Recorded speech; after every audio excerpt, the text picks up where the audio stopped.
Et au point de vue de l'Espagne, qu'est-ce que ça signifie l'Espagne pour vous? Parce que nous, on est aussi un pays très, très producteur et très fermé au point de vue de la consommation de vins qui ne soient pas espagnols. La culture du consommateur espagnol n'est pas très internationale, surtout dans quelque sorte de prix. Mais qu'est-ce que ça signifie l'Espagne pour vous?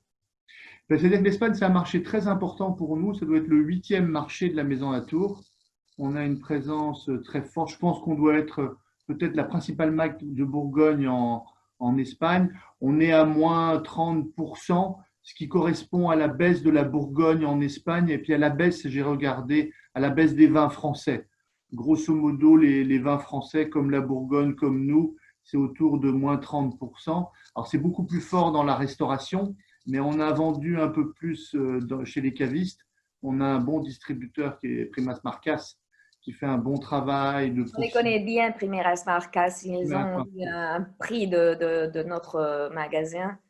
Ah oui, Et c'est ça, ils sont très actifs, ils ont des belles marques. Je pense que, comme vous le disiez au début, les grandes marques, enfin, les marques résistent mieux quand même.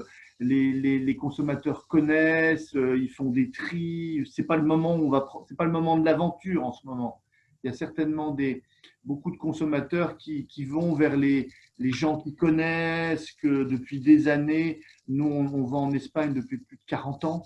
45 ans. On est avec Primeras Marcas depuis le début des années 80. Donc c'est vrai on est établi. On a surtout souffert l'été sur Marbella, les Baléares, et c'est surtout là. La consommation à Barcelona ou à Madrid, elle reste tout de même, elle est en baisse, mais elle reste honorable quand même. Hein.